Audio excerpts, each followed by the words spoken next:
అసలు సంబంధమే వద్దనుకున్నాక ఇక పంచాయతీకి వెళ్ళడం ఎందుకన్నయ్యా?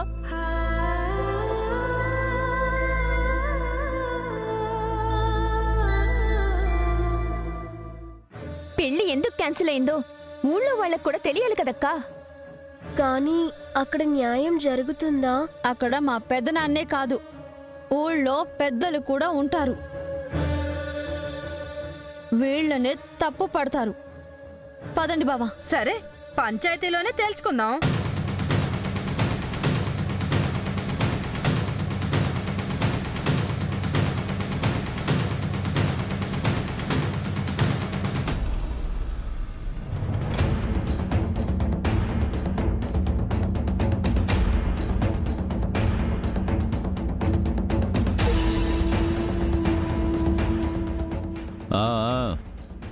దసరా మామూళ్ళ కోసం రావద్దని పూర్ణచంద్రరావు గారికి చెప్పండి.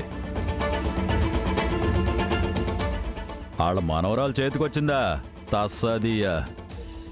మూలిగే నక్క మీద తాటిపండు పడ్డట్టు కష్టాల్లో ఉన్నవాడింట్లో కళ్యాణ ముహూర్తాలు రావడం ఏందయ్యా? సరేగాని పండగప్పుడు పంట అమ్ముతాం, అప్పుడు ఎంతో కొంత చదువుతానని చెప్పండి. సరే సరే, ఉంటా మరి.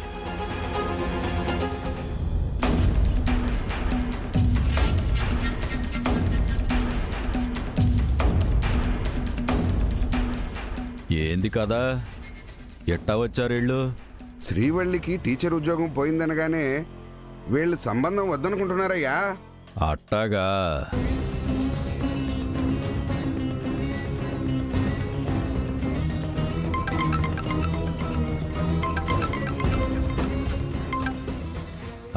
సీతాపతి చెప్పు చెప్పు. ఏనొస్తుంది చెప్పయ్యా. వానలు మళ్ళీ మొగం సాటేసినాయి. తోటలు పండించలేం గాని దీపావళి అయ్యాక జొన్నలేస్తే మంచు కురుతుంది కదా, అవే పండుతాయిలే. ఈ ఆదివారం ఈదు చూసుకునిరా, ఏం చెయ్యాలో చెప్తా. ఆగు బావా.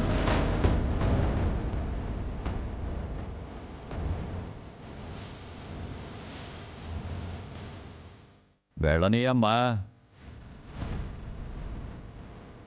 మొగుడికేదో పని ఉన్నట్టుంది. ఆడ సెల్లెలు నిల్చుంటుందిలే పంచాయతీలో.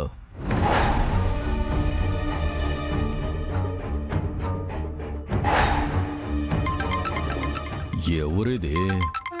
ఇప్పుడు గనక నువ్వు ఫోన్ మాట్లాడితే నీ చేతిలో ఉన్న ఫోను నువ్వు కూర్చున్న కుర్చీ రెండు ముక్కలవుతాయి.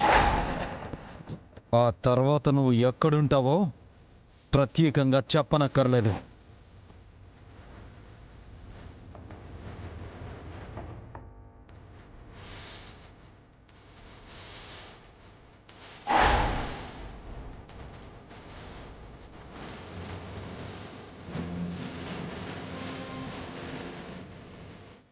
అయ్యా, గంగ కోపం మీకు తెలిసిందే. కాసేపు ఫోన్లు మాట్లాడకుండా ఉంటే పంచాయతీ తెగిపోదు కదా. సరే సరే కానివ్వండి. చెప్పండి అమ్మా.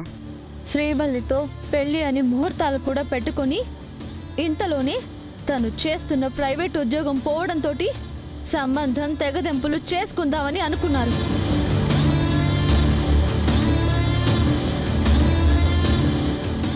ఆడపిల్లంటే ఆట వస్తువు అనుకుంటున్నారు, అంగడి సరుకులాగా నచ్చకపోతే తిరిగి ఇచ్చేయడానికి.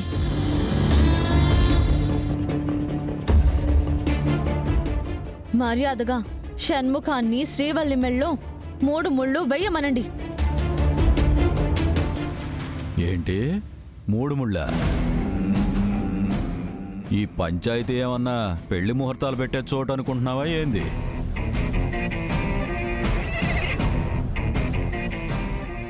వాళ్ళు బెదిరిస్తే మాత్రం మేము భయపడిపోయి మా కొడుకుని వాళ్ళింటి అల్లుడిని చేస్తావా? వాళ్ళింట్లో ఎవరున్నారని అల్లుడవుతాడమ్మా. గంగ వాళ్ళమ్మ సావిత్రి లేదు. ఓహో, తాగుబోతు తండ్రి మల్లికార్జున ఉన్నాడు కదూ. మా నాన్న తాగే గ్లాస్కి తమరే మందు పోస్తున్నట్టు చెప్తున్నారే. మంచినీళ్ళు కూడా ఇవ్వరు, మాటలకేం కొదవలేదు. చూసారండి మిమ్మల్ని ఎలా అంటున్నాడో? ఇంటికెళ్ళి విషయం చెప్పగానే మా మీద ఎలా అరిచాడో మీతో చెప్పుకోవడానికే పంచాయతీకి వచ్చామండి. పేరుకే గంగ ఎప్పుడూ సలసలమని కాలిపోతుంటాడు. అంటే తన జీవితంలో కష్టాలు ఎక్కువ కదా, దానివల్ల వచ్చిన ఇసుగై ఉంటుంది. మేమిక్కడికి వచ్చింది మా సమస్యల్ని మిమ్మల్ని తీర్చమని కాదు, మా చెల్లెలు శ్రీవల్లికి న్యాయం జరగాలని. ఇక్కడ ఎవరైనా అన్యాయం చేసుంటే అప్పుడు న్యాయం చేయడానికి అవకాశం ఉంటుంది. వీళ్ళు వద్దు అనుకోవడం అన్యాయం కాదా? పెళ్లిని వద్దనుకున్నారా లేదా శ్రీవల్లినే వద్దనుకున్నారా? రెండు ఒకటే కదా. అబ్బే అదెట్టా అవుద్ది? నువ్వు చెప్తావు గాని బాధితురాలు శ్రీవల్లే చెప్పాలి. ఏమ్మా శ్రీవల్లి, నీ నోటితో నువ్వే చెప్పు. షణ్ముఖం వాళ్ళు నిన్నొద్దనుకున్నారా లేదా నీతో పెళ్ళొద్దనుకున్నారా?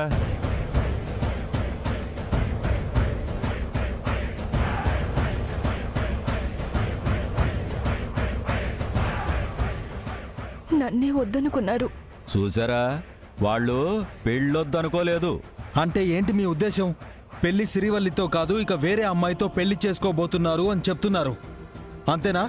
నీ చెల్లి గనక ఉద్యోగం చేసేలా ఉంటే మేమెందుకు కాదనుకుంటాం? మళ్ళీ మా చెల్లి ఉద్యోగం చేయడానికి నెల పట్టొచ్చు లేదా సంవత్సరం పట్టొచ్చు. అప్పటి వరకు ఆగుతారా? అట్టా ఎట్టా అవుద్ది? ఇక్కడ చెప్పాల్సింది వీళ్ళు.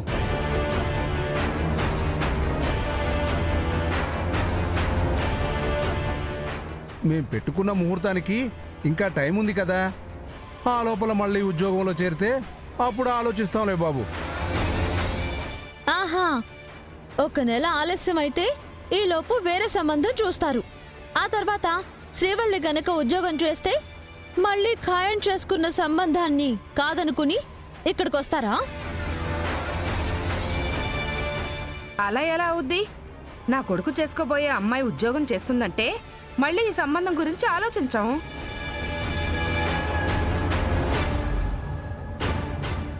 ఇప్పుడు అర్థమైంది కదా, వాళ్ళింటికి కాబోయే కోళ్ళు ఉద్యోగస్తురాలు అయి ఉండాలి.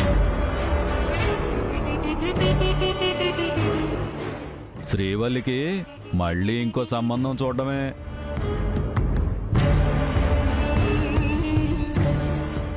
అది ఎవరూ చెప్పాల్సిన అవసరం లేదు. అన్నగా నా చెల్లెళ్ళ పెళ్లిళ్ళు ఎలా చేయాలో నాకు బాగా తెలుసు. ఈ పౌరుషాలకేం తక్కువ లేదు గంగా. అప్పుడెప్పుడో నా చెల్లి పెళ్లి చేసేస్తానని ఓ ఛాలెంజ్లు చేసినావు. ఏ ఒక్కరి పెళ్ళైనా చేసావా? నాగవల్లి ఎలాగో మీ ఇంటి కోడలైంది కదయ్యా. వెనక ముందు చూడకుండా అక్కడ ఉన్నది శ్రీవల్లి అనుకుని నాగవల్లి మెళ్ళలో తాళి కట్టినందుకు ఆ పిల్ల నా కోళ్ళయింది గాని, లేదంటే ఈ గంగ ఎవరు పెళ్లి చేసేవాడు? పంచాయతీలో న్యాయం చెప్పే తమరు ముందు కన్న కొడుక్కి బుద్ధి చెప్పాల్సింది, ఎవరిని పడితే వాళ్ళని చేసుకోకూడదని. చూడమ్మా, నా కొడుకు చేసింది తప్పు అనుకుంటే మరి గంగ చేసింది తప్పు కాదా?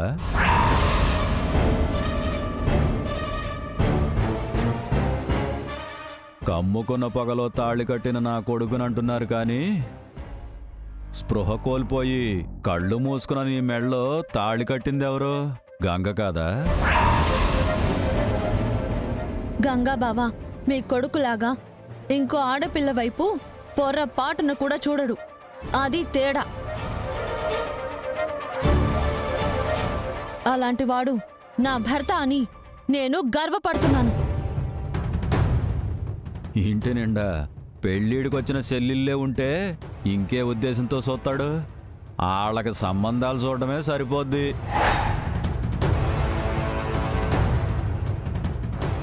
శివ, ఇక్కడికి వచ్చింది జరిగిపోయిన పెళ్లిళ్ళ గురించి కాదు. అలా అని జరగాల్సిన పెళ్ళంటూ లేదు బాబు. వద్దనుకున్నాం, వదిలేసుకున్నాం. మేము అలా చేసుకోమని అడగలేదు. అలాంటప్పుడు పంచాయతీకి ఎందుకు పిలవడం?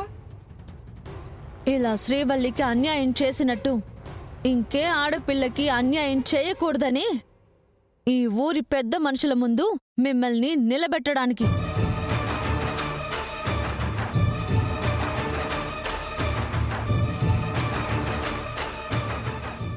అన్నయ్య ఇంటికి వెళ్ళిపోదామా? ఆగు శ్రీవల్లమ్మ, ఎల్దూలే. ఇంటికి కాకపోతే అత్తారింటికి పోవడానికి అవకాశం ఎక్కడుంది చెప్పు? ఈ టీచర్ కుర్రాడు నీకు నచ్చాడనేసి తో తెగ సిగ్గుపడేదానివంట కదా. మరి ఇప్పుడు ఈ సంబంధం వద్దన్నప్పుడు గుండెను రాయి చేసుకోవాలి. నా గుండె ఎప్పుడూ రాయి కాదు. ఎందుకంటే ఇక్కడ పరాయి మగాడు చూడట్లేదు. మా చెల్లెళ్ళందర్నీ అపురూపంగా పెంచి పెద్ద చేసిన గంగన్నయ్యకు తప్ప ఈ స్థానం ఎవరికి దక్కదు. వారి వారి వారి వారే, ఎట్టా చెప్పేతే ఎట్టాగమ్మా? ఏందయ్యా షణ్ముఖం, ఈనుకున్నావా? పెళ్లి చేసుకున్నా కూడా అన్నయ్యని కలవరించే ఇలాంటి వాళ్ళు నా జీవితంలోకి రాకపోవడమే మంచిదండి.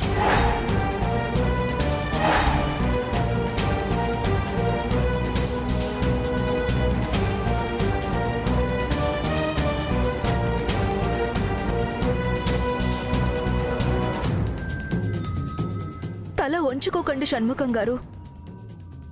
పాఠాలు చెప్తూ తల ఎత్తుకొని బ్రతికే స్థాయికి వస్తే పిల్లలు ఉపాధ్యాయుణ్ణి జీవితాంతం గౌరవిస్తారు. నాకు ఉద్యోగం ఉన్నా లేకపోయినా నన్ను మీరు అంగీకరించుంటే మీ ముందు తల వంచుకొని తాళి కట్టించుకునేదాన్ని. I'm sorry Srivalli. నువ్వెందుకురా క్షమించమని అడగడం? వాళ్ళు అడగాలి. మా చెల్లి ఏం తప్పు చేసిందని క్షమాపణ కోరాలి. తప్పు చేయలేదు కానీ మా కొడుకుని మచ్చిక చేసుకుంది బాబు.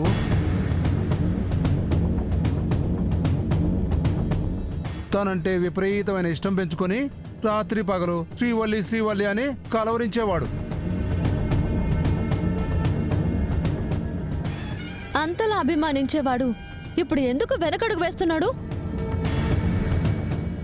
శివ, వదిలేసాయి.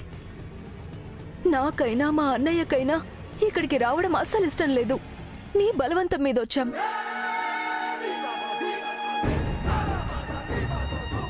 న్యాయం కోసం కాదు, ఇంకా ఏ ఆడపిల్లకి అన్యాయం చెయ్యొద్దని చెప్పి వెళ్ళడానికి. ఆ మాట చెప్పి వెళ్ళిపోదాం అనుకున్నాం కానీ ఇంకెవరినో అనాలని కాదు.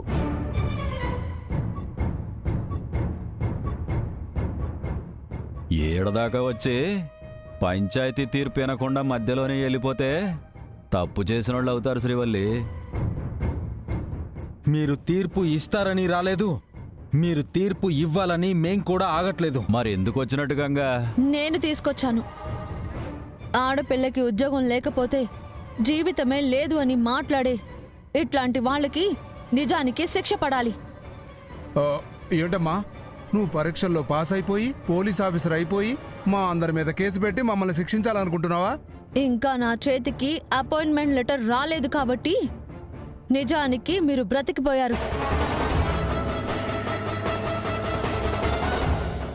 లేదంటే జీతం కోసం ఒక ఆడపిల్లని వేధించారని జీవితాంతం కటకటాలు లెక్క పెట్టేలా చేసేదాన్ని.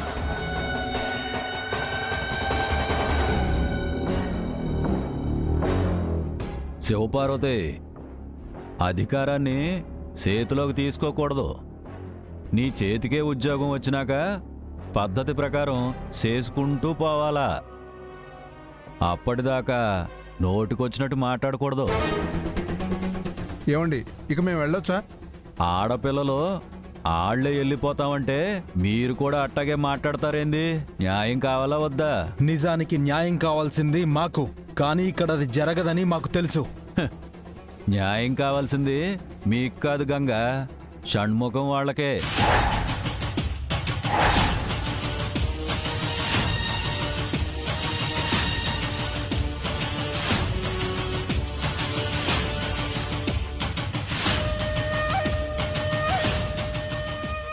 నాకు తెలిసి గంగ ఒక 10 సంబంధాలు తీసుకొచ్చుంటాడు. అన్నీ అటకెక్కినాయి.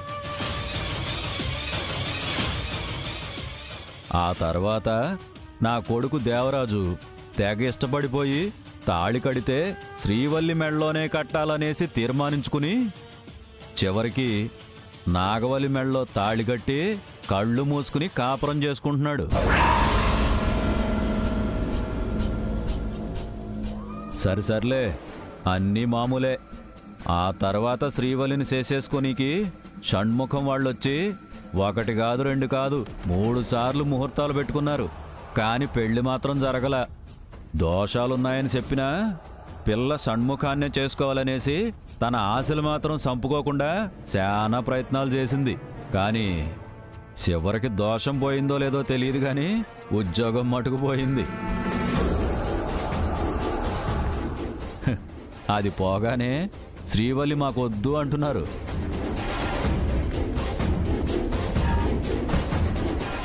ఇదంతా అందరికీ తెలిసిన కథే. మీరు మళ్ళీ చెప్పాల్సిన అవసరం లేదు పెదనాన్న. ముఖ్యాంశం చెప్పే ముందు మాట చెప్పాలి కదమ్మా. అసలు విషయం ఏంటంటే, ఇందాక వాళ్ళు చెప్పినట్టు శ్రీవల్లి టీచర్ బాబుని మచ్చిక చేసుకుని పెళ్లి చూపులు ఖాయమైనప్పటి నుండి నిశ్చితార్థం దాకా ఖర్చు పెట్టించినది కదా. అదంతా కక్కేస్తే దోసిట్లో పట్టుకుని వెళ్ళిపోతారు.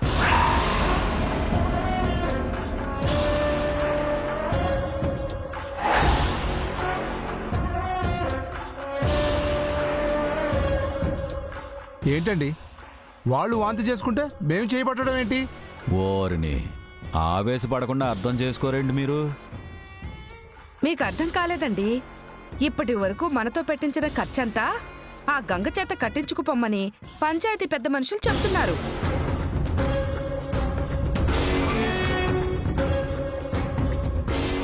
మరే గంగా, అర్థమైందా? ఇది అన్యాయం కదా షణ్ముఖం గారు. ఏ రోజు మా అన్నయ్య మిమ్మల్ని ఖర్చు పెట్టమని, డబ్బులు వృధా చేయమని చెప్పలేదు. ఏ పని ఉన్నా, దేనికెంత ఖర్చైనా దానికి లెక్క కడితే ఇచ్చేస్తామని మా అన్నయ్య ఎప్పుడో చెప్పాడు. చెప్పాడు కదా శ్రీవల్లి, అదే ఇచ్చేమని.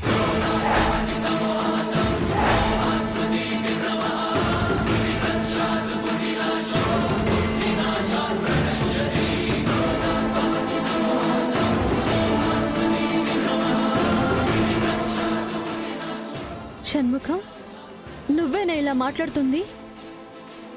ఏంటమ్మా, నా కొడుకుని బెదిరిస్తున్నావా ఏంటి? మీ పెదనాన్న చెప్పింది కరెక్టే కదా. ఏమో, నేనేదో వీళ్ళ మీద భారం వేశాను అనుకుంటున్నారు. ఏదైనా న్యాయంగా ఉండాలని చెప్పానంతే. నాకు ఎవరి మీద పక్షపాతం లేదు. అలా అనుకుంటే ఎన్నోసార్లు మా ఇంటికొచ్చారు, ఎన్నోసార్లు టీలు టిఫిన్లు తిన్నారు.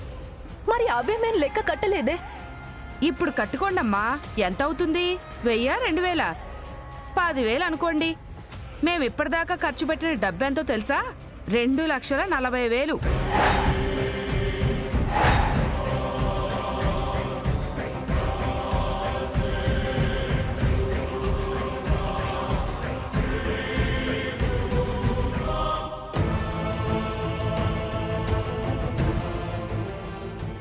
షణ్ముఖం గారు, నిజంగానే ఇది అన్యాయం అండి. ప్రతి పైసా మన పెళ్లి కోసం ఇష్టంగా ఖర్చు పెట్టానన్నారు. కానీ ఇప్పుడు అంతా రాసి పెట్టానని మీ అమ్మగారు లెక్క చెప్తున్నారు. అభిమానంతో చేసిన ఖర్చుని అప్పు కింద జమ కడతారా?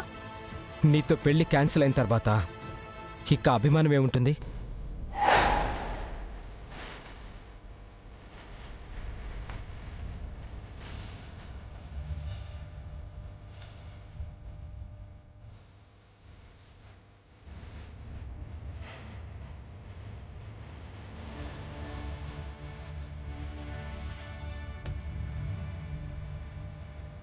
శ్రీవల్లి, అమ్మా శ్రీవల్లి, ఎందుకు ఏడుస్తున్నావమ్మా? రే షణ్ముఖం, నా చెల్లెలి కళ్ళల్లో కన్నీళ్లు తెప్పించిన నిన్ను చంపేస్తా.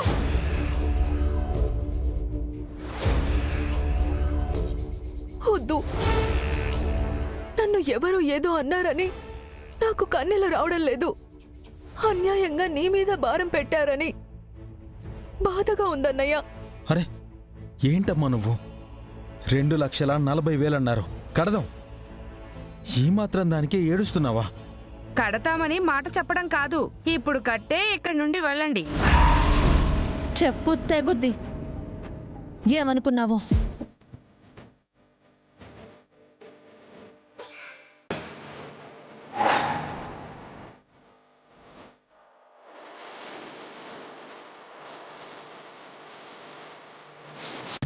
పెద్ద మనుషులు ఎంతమంది ఉన్నా ఆ అమ్మాయి చెప్పుతో కొడతానంటుంటే మీరేం మాట్లాడంటండి?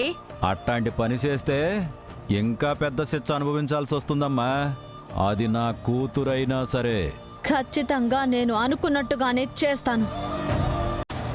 నేను వేసుకొచ్చింది ఒక్క చెప్పు కాదు, 2 చెప్పులు. ఇప్పటికిప్పుడు డబ్బు కట్టి వెళ్ళమని చెబితే ఈ 2 చెప్పులు తెగేదాకా కొడతాను.